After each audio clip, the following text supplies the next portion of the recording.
The command center of United Earth Space Exploration Command hummed with its usual quiet intensity. Banks of holographic displays flickered with star charts, colony reports, and interstellar communication streams. Zara Patel sat at her workstation, her fingers dancing across translucent input panels with practiced precision. She was not like most intelligence analysts. Where others saw patterns, Zara saw stories, intricate narratives hidden between lines of data, whispers of potential threats lurking in the vast darkness of space. Her dark eyes narrowed as she examined a series of seemingly unrelated communication fragments that had been flagged by the deep scan algorithms. The fragments were extraordinary in their ordinariness. Routine transmission logs from various outpost stations, diplomatic communication records, and standard navigation beacons. But something felt different. The algorithms had detected microscopic anomalies, tiny inconsistencies that most would dismiss as system glitches or transmission errors. Zara remembered her grandmother's stories. A first-generation space colonist, she had always taught Zara to look beyond the obvious. In space, she would say, "The most dangerous threats are the ones nobody sees coming." Those words echoed in Zara's mind as she began to reconstruct the communication patterns. Her primary workstation chirped with a warning. Cross-referencing the anomalous data points revealed something extraordinary. The communication fragments, when viewed from a specific computational perspective, formed a complex geometric pattern. It was like discovering a hidden language within seemingly random noise. "Computer," Zora called out, her voice steady. "Run advanced correlation analysis on these transmission logs. Focus on nonlinear pattern recognition." The station's artificial intelligence, a sophisticated system named ARIA, began processing the request. Holographic displays erupted with cascading data streams, mathematical equations dancing across translucent screens. Colors shifted from cool blues to intense crimsons as the analysis deepened. Zara leaned closer, her breath catching in her throat. The pattern was deliberate, not just a random occurrence, but a meticulously constructed communication network that existed in the subtle spaces between standard transmission protocols. Someone, or something, was planning something massive. Her colleague, senior analyst Marcus Rodriguez, approached her workstation. "Anything interesting?" he asked, sipping synthetic coffee from a lightweight ceramic mug. Zora didn't immediately respond. Her mind was racing, connecting dots that few would even recognize as connected. "Marcus," she said slowly, "I think we've discovered something that goes far beyond our current threat assessments." The holographic displays began to compile a visual representation of the discovered pattern. It resembled an intricate three-dimensional mandala, each line and intersection representing potential communication nodes. But to Zara, it looked like something else entirely, a war map. Aria's voice emerged from the station's speakers, calm and precise. "Analysis complete. Probability of coordinated external threat, 87.6%. Recommendation: immediate escalation to strategic command." Marcus leaned in, his earlier casualness replaced by intense concentration. "Those numbers are unprecedented. What exactly are we looking at?" Zara took a deep breath. "A communication network that doesn't match any known species transmission protocols. The complexity suggests multiple civilizations working in perfect synchronization. And the most disturbing part, they're going to extraordinary lengths to ensure this network remains undetected." Her fingers moved rapidly, extracting and isolating specific data segments. Each movement revealed more layers of the hidden communication web. Star systems that seemed unrelated suddenly showed microscopic connection points. Navigation beacons that appeared standard now revealed subtle manipulation of their transmission frequencies. "They're planning something," Zora muttered, more to herself than to Marcus. "Something big." The command center around them continued its routine operations. Analysts monitored distant colonies, tracked shipping lanes, and maintained the intricate web of human interstellar presence. None of them realized that at this very moment, A young analyst had potentially uncovered the first warning signs of humanity's greatest challenge. Zara Patil knew one thing with absolute certainty. Whatever was coming, humanity needed to be prepared. And preparation started with understanding, truly understanding, the threat that lurked in the shadows between the stars. The first signs of invasion came without a whisper of warning. Colony Alpha 9, positioned on the outer rim of human-controlled space, went dark in an instant. Communication arrays that had been transmitting routine maintenance logs simply ceased to exist, replaced by an eerie silence that spread like a cancer through the communication networks. Captain Elena Rodriguez stood on the bridge of the UES Horizon, her hands gripping the command console with white-knuckled intensity. The holographic displays around her flickered with increasingly urgent reports. Red warning indicators began to populate the star charts, each one representing the human settlement that had suddenly and completely disappeared from communication networks. "Status report," she demanded, her voice cutting through the growing tension on the bridge.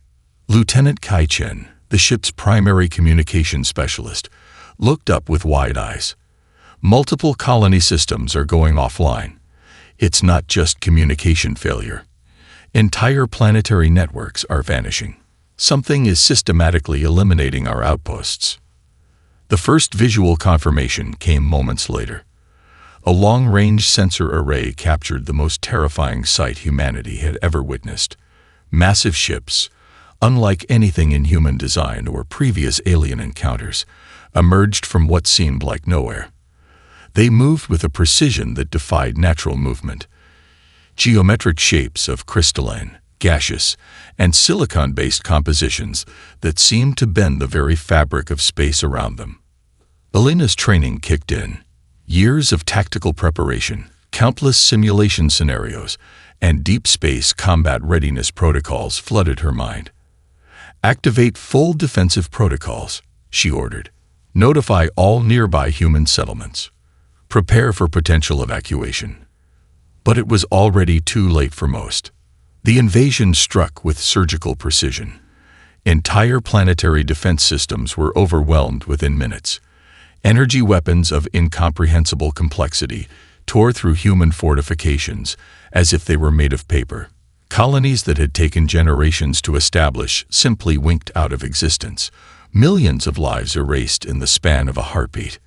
Dr. Marcus Chen, the lead researcher who had developed the hidden communication networks, watched in horror from an underground research facility. His life's work, a series of quantum communication relays designed to connect human settlements, was about to face its ultimate test. "Activate protocol firewall," Marcus whispered to his team. It was a desperate measure, a last-ditch effort to create a communication network that could survive the invasion. The quantum relays sparked to life. Where traditional communication systems would have failed, these advanced networks began to weave a complex web of information. Isolated human colonies suddenly found themselves connected through an invisible, instantaneous communication system. What had once been scattered and vulnerable settlements became a unified, adaptive organism. On the UES horizon, Elena watched in a mixture of terror and emerging hope. The invasion wasn't proceeding exactly as the alien forces seemed to expect. Human settlements were sharing information, adapting, coordinating their responses in ways that defied conventional military logic. "They're trying to eliminate us systematically," Marcus's voice crackled over the quantum communication channel. "But they don't understand how we operate. We're not a single predictable entity. We're a network, an organism that can adapt." The alien invasion force consisted of 3 distinct species, each more technologically advanced than humanity had ever encountered.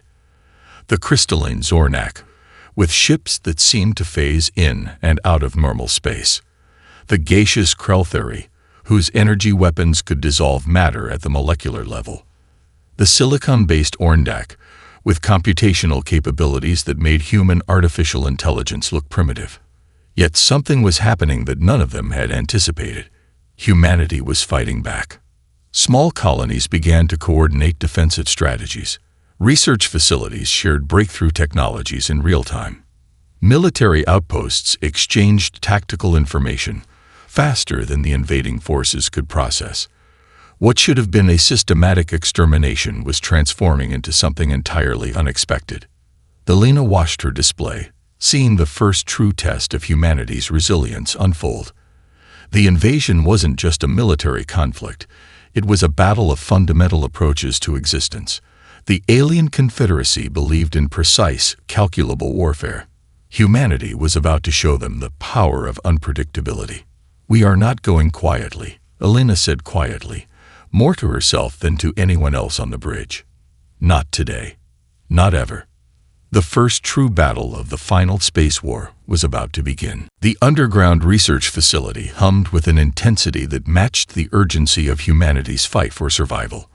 Dr. Elena Chen stood before a massive holographic display, her fingers moving with lightning precision across complex molecular structures and energy signature projections. Surrounding her, a team of the most brilliant minds humanity could assemble worked with a singular purpose: finding a way to survive the seemingly insurmountable alien invasion.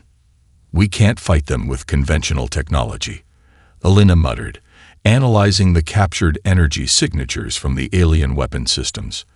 The crystalline Zornak ships, the gaseous Krell-Theri weapons, the silicon-based Orndak computational systems, each presented a unique challenge that demanded an equally unique solution. Her primary research assistant, Dr. Aisha Okoro, approached with a new set of data readouts. "I've identified something interesting in the molecular composition of the Zornak ship fragments," she said, pulling up a three-dimensional holographic model. "Their crystalline structure has an unusual quantum resonance frequency." The implication was immediate.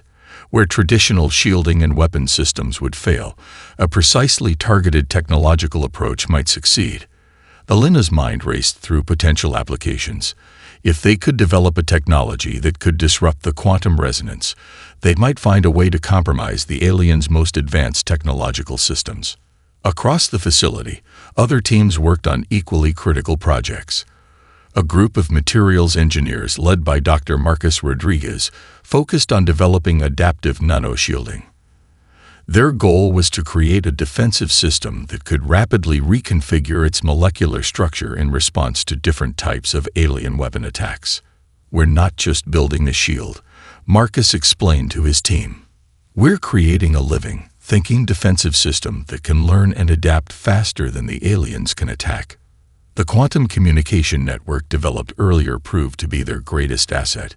Information from different research teams, different colonies, different frontline observation points flowed almost instantaneously. What would have taken months of traditional research now happened in hours.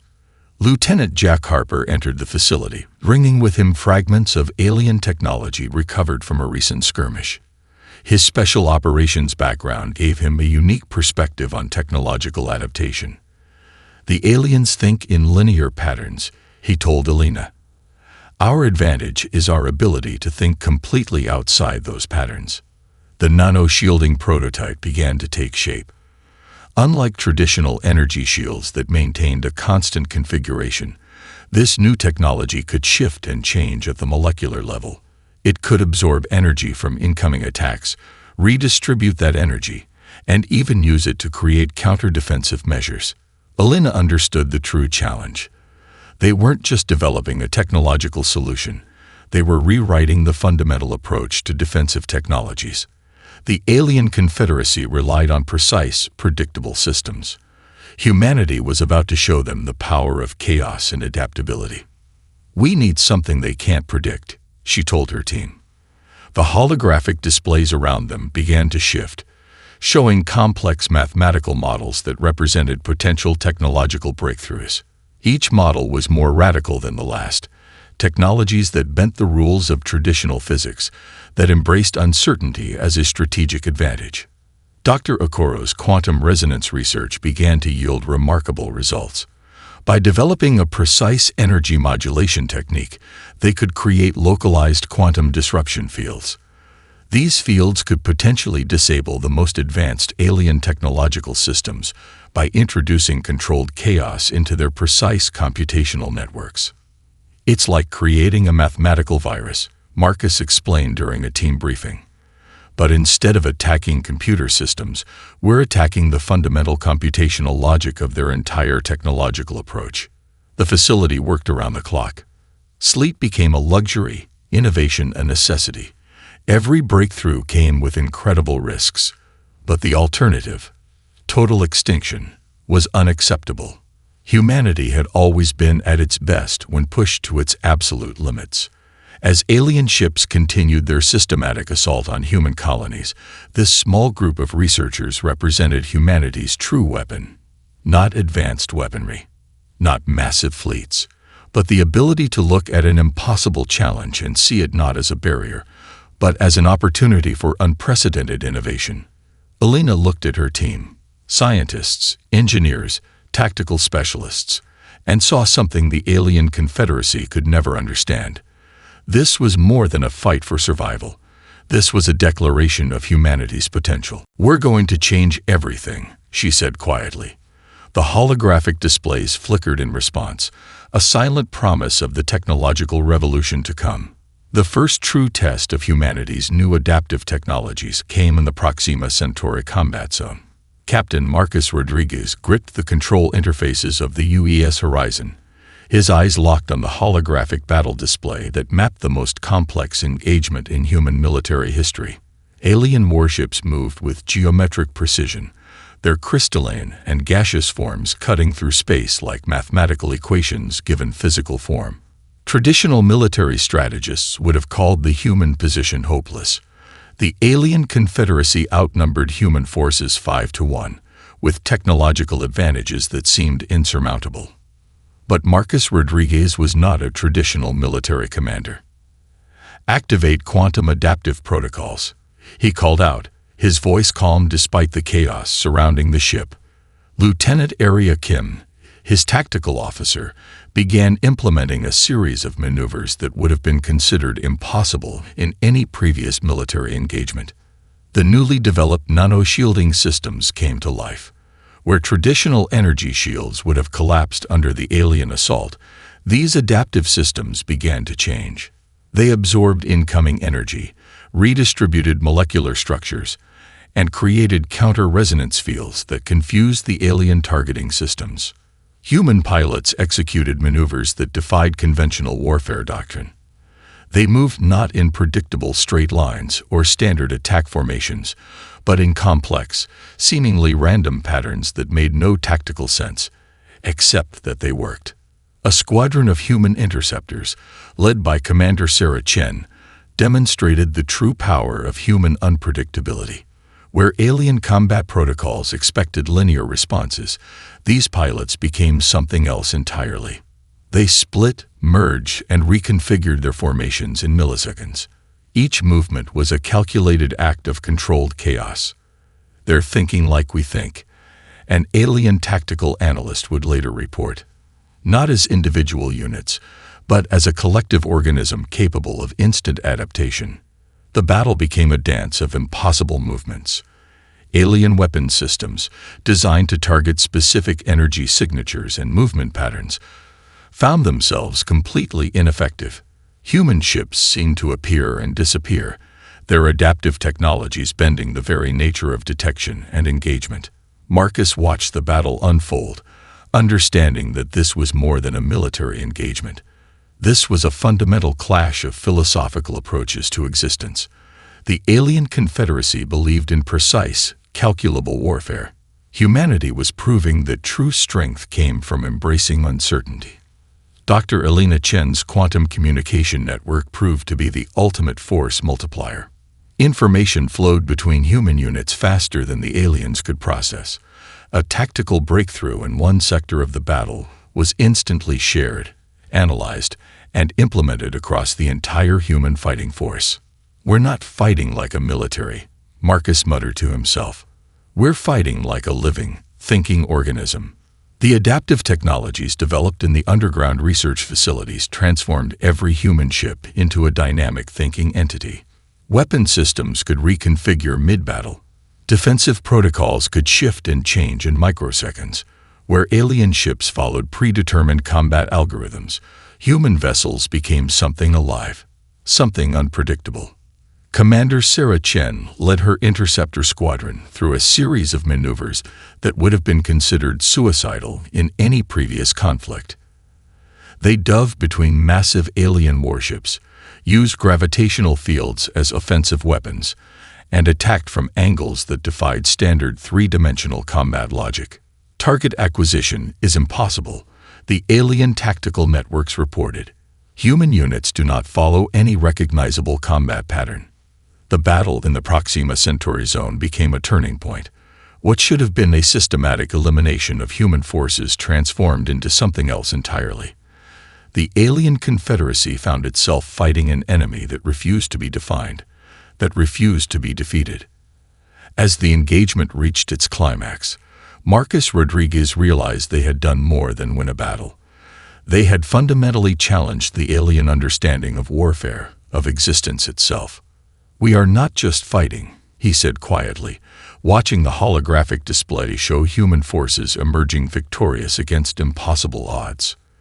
"We are rewriting the rules of engagement." The Proxima Centauri battle would be studied for generations. It was the moment humanity proved that true strength came not from technological superiority, but from the ability to embrace uncertainty, to think beyond established patterns, to transform challenges into opportunities. The tide was turning, and the alien confederacy was about to learn that humanity was nothing like they had expected. The research facility deep beneath the Martian surface buzzed with an intensity that matched the critical moment of humanity's struggle. Dr. Aisha Okoro stood before a massive holographic display, her fingers tracing complex molecular structures that represented humanity's most ambitious technological breakthrough yet. "We're not just developing a weapon," she explained to her team. "We're creating a fundamental shift in our approach to technological warfare." The Zornak crystalline communication networks had been humanity's most formidable challenge. These intricate systems could transmit information across impossible distances, coordinate with near-perfect precision, and adapt faster than any known technological system. But Dr. Okoro had discovered their fatal weakness. Every crystalline communication network relied on a precise quantum resonance frequency. By developing a targeted electromagnetic pulse technology, her team could potentially disrupt these networks at their most fundamental level. It was like finding the perfect note that could shatter an entire symphony of technological complexity. Across the facility, other teams worked on equally revolutionary projects. Dr. Marcus Rodriguez led a group focusing on the gaseous Krell-Theory weapon systems. Their research had revealed that the molecular structure of these alien weapons had an unexpected vulnerability to specific electromagnetic modulations. "It's about understanding their technology at a molecular level," Marcus explained during a team briefing. "We're not just trying to defeat their weapons. We're trying to understand the fundamental principles that drive their technological approach." Lieutenant Jack Harper arrived with new intelligence gathered from recent combat zones. His special operations background provided crucial insights that went beyond pure scientific research. "The aliens believe their technology is infallible," he told the team. "Their greatest weakness is that absolute belief." The electromagnetic pulse technology began to take shape. Initial tests showed promise beyond their most optimistic projections. When targeted precisely, the pulse could create microscopic disruptions in the alien communication and weapon systems. These disruptions would cascade, creating a chain reaction that could render entire alien technological networks completely inert. Dr. Okoro's team developed a series of adaptive nanite systems that could carry the electromagnetic pulse. Unlike traditional weapon delivery systems, these nanites could adapt in real time, finding the most efficient path to critical communication nodes within alien technological systems. "We're creating a technological virus," Marcus observed. "But instead of attacking computer systems, we're attacking the fundamental computational logic of their entire technological approach."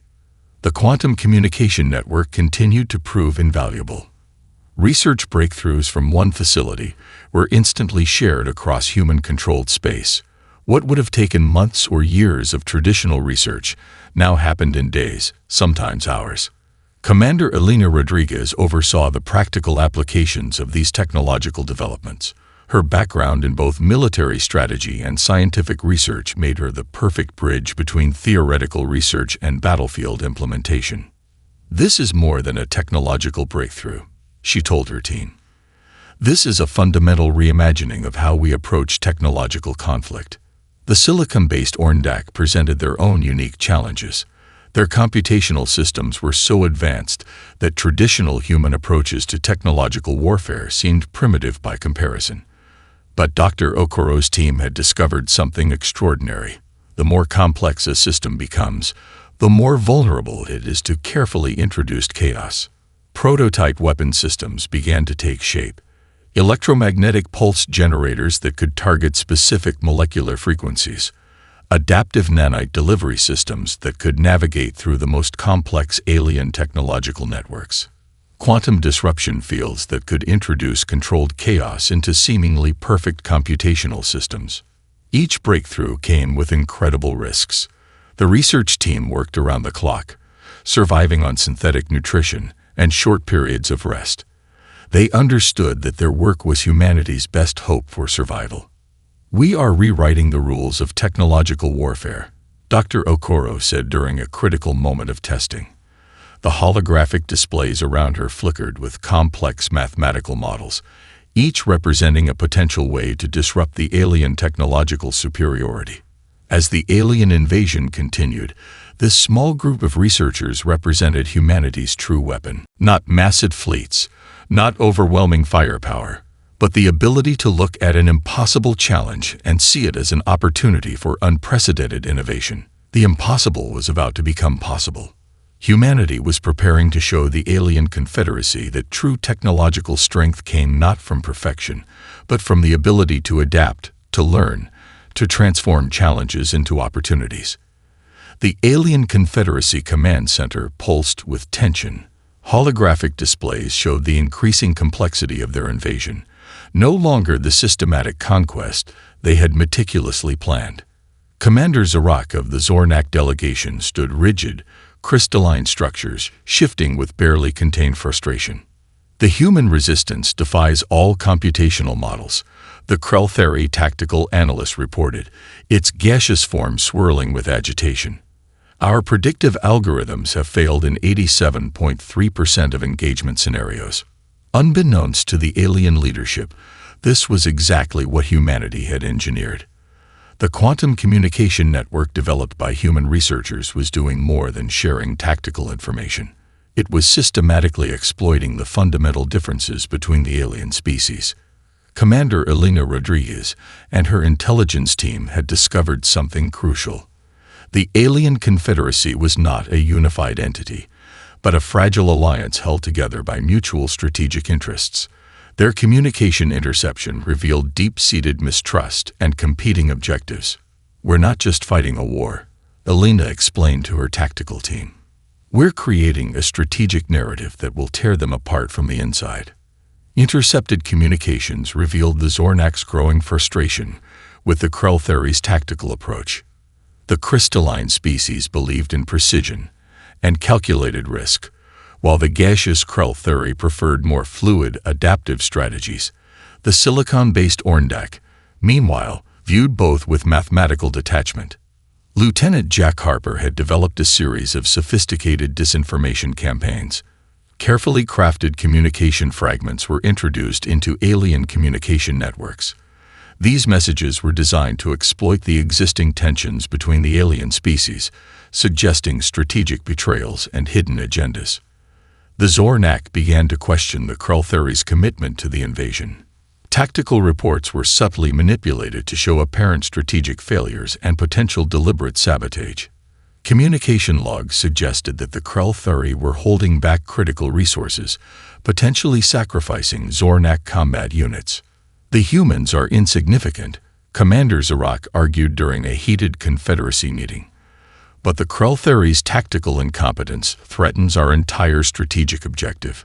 The quantum communication network allowed human strategists to monitor these internal conflicts in real time. Each message, each tactical disagreement was carefully studied and subtly amplified. Where the aliens saw random communication anomalies, human strategists saw opportunity. Dr. Marcus Rodriguez analyzed the psychological profiles of the alien species. They're fundamentally different in their approach to conflict, he explained. The Zornak seek perfect calculation. The Krell-Theri value adaptive fluidity. The Orndak approach everything through pure computational logic. These differences, once their greatest strength, were becoming their most significant weakness. The Orndak began to raise computational concerns about the invasion's effectiveness. Their advanced analytical systems started detecting patterns of strategic inconsistency. Every tactical failure, every unexpected human resistance became a data point that challenged their initial invasion models. Human strategic teams worked with surgical precision. They introduced communication fragments that suggested each species was considering abandoning the alliance. Tactical reports were subtly manipulated to create doubt. Mathematical models were adjusted to show potential long-term risks of continued cooperation. Commander Elena Rodriguez watched the developing situation with calculated patience. "We're not trying to win a traditional war," she told her team. "We're trying to make them defeat themselves." The quantum communication network became their most powerful weapon. Information flowed between human units with incredible speed and precision. Each piece of intercepted alien communication was analyzed, understood, and used to create new strategic opportunities. Fractures began to appear in the alien confederacy. The Zornak questioned the Krell-Theri's commitment. The Krell-Theri suspected Zornak strategic manipulation. The Orndak began to calculate the diminishing probability of successful invasion.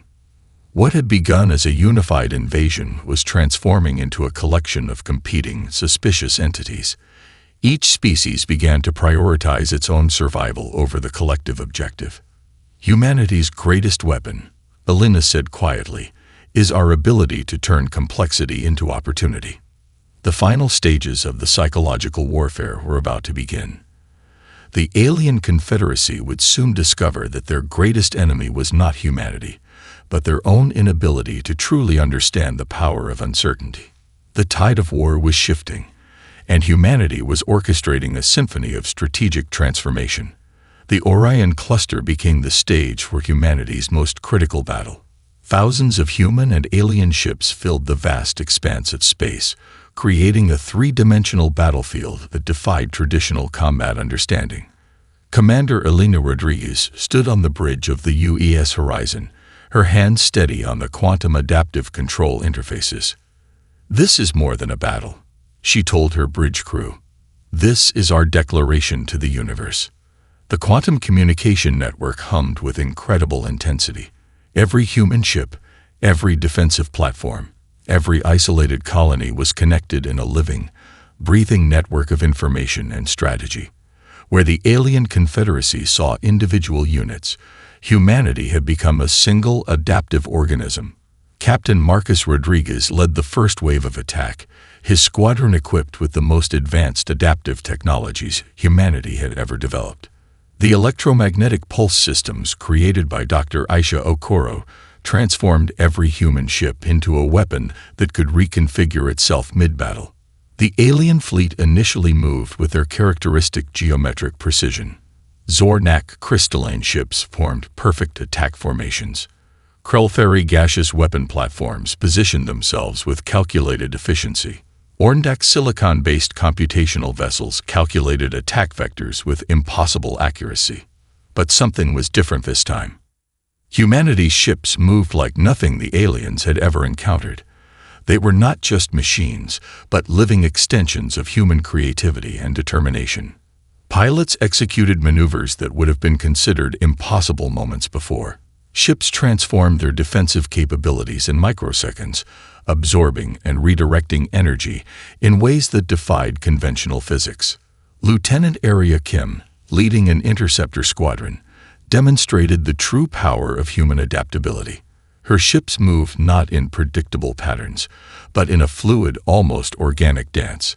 They appeared and disappeared, struck from impossible angles, and reconfigured their formations faster than the alien targeting systems could process. The battle became a three-dimensional canvas of human innovation. Dr. Elena Chen watched from the underground research facility, her team monitoring every aspect of the engagement. The electromagnetic pulse technologies, the adaptive nanite systems, the quantum disruption fields, everything they had developed was being tested in the most extreme conditions imaginable.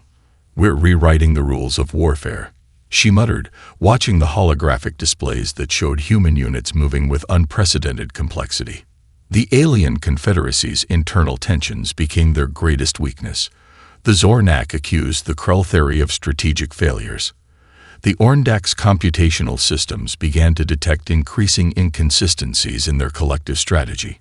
What had once been a unified invasion force was now a collection of suspicious, competing entities. Humanity struck at the heart of these vulnerabilities. Targeted communication disruptions created momentary blind spots in the alien defense networks. Adaptive technologies allowed human ships to exploit these microscopic windows of opportunity. Each moment of confusion was transformed into a strategic advantage. Commander Elena Rodriguez understood the true nature of the battle. This was not about destroying an enemy, but about proving humanity's potential. Every maneuver, every technological breakthrough was a statement about the power of adaptability, creativity, and collective intelligence. The quantum communication network reached its full potential. Information flowed between human units with impossible speed and precision. A tactical breakthrough in one sector of the battle was instantly analyzed, understood, and implemented across the entire human fighting force. As the battle reached its climax, the alien confederacy found itself fighting an enemy that refused to be defined. Human ships moved like living things, transforming their capabilities in ways that defied computational prediction. Weapon systems became adaptive organisms. Defensive capabilities shifted and changed with impossible speed. "We are not just fighting," Elena said quietly, watching the holographic display. "We are showing the universe what humanity truly is." The final moments of the battle became a symphony of human potential. Ships that should have been destroyed found impossible ways to survive. Attacks that should have been fatal became opportunities for counterstrikes. The laws of traditional warfare dissolved in the face of human creativity. As the last alien ships began to retreat, humanity had done more than win a battle. They had fundamentally challenged the universe's understanding of what was possible. The Orion cluster battle would be remembered as the moment humanity declared its place among the stars, not through conquest, but through the power of adaptation, innovation, and collective potential. The diplomatic chamber aboard the United Earth Confederation flagship was unlike any conference room in galactic history. Representatives from the defeated alien species sat in carefully designed spaces that accommodated their unique physiological requirements. Crystalline Zornak delegates shimmered with geometric precision. Gaseous Krell swirled in contained environmental fields. Silicon-based Orndak computational entities projected holographic representations of their consciousness. Commander Elena Rodriguez stood at the center, representing humanity with a calm that spoke of hard-won confidence. The aftermath of the Orion cluster battle had transformed the galactic political landscape. What had begun as an invasion had become a profound moment of interstellar understanding. The alien confederacy's defeat was not a simple military victory, but a fundamental challenge to their entire approach to existence. Dr. Marcus Rodriguez, now serving as the primary diplomatic liaison, explained humanity's perspective. "We are not conquerors," he stated, his voice clear and direct. "We are explorers. Our victory demonstrates the power of adaptability, collective intelligence, and the ability to transform challenges into opportunities." The Zornak diplomatic representative, a crystalline entity named Zorak, was the first to speak. Its communication, translated through advanced linguistic algorithms, revealed a mix of respect and confusion. "Your methods defy our computational models," the entity stated. "You do not follow any predictable pattern of technological or strategic development." Dr. Elena Chen, who had led the research team that developed the adaptive technologies, sat nearby. She understood that this moment was about more than diplomatic negotiations.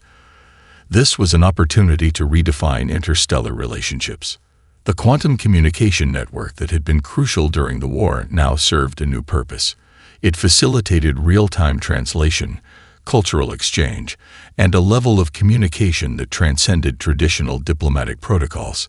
Humanity had become something more than a single species. They were a living, adaptive network of intelligence and potential. Lieutenant Jack Harper, now serving in a diplomatic advisory role, provided insights into the psychological aspects of the conflict. "Our strength comes from our diversity," he explained. "Where you saw weakness, we found opportunity. Where you sought perfect calculation, we embraced uncertainty." The Krell-Theory representative's gaseous form shifted, indicating a complex emotional response. Their species had prided itself on adaptive strategies, only to be outmaneuvered by a species they had initially considered primitive. Diplomatic negotiations revealed the true depth of the conflict. The alien confederacy had viewed humanity as a potential threat, a species that could disrupt the carefully calculated balance of galactic civilization. The war had proven something entirely different. Humanity was not a threat to be eliminated, but a unique form of intelligence to be understood.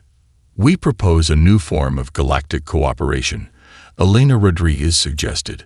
The holographic displays around the chamber began to show potential collaborative research initiatives, shared technological development programs, and cultural exchange platforms.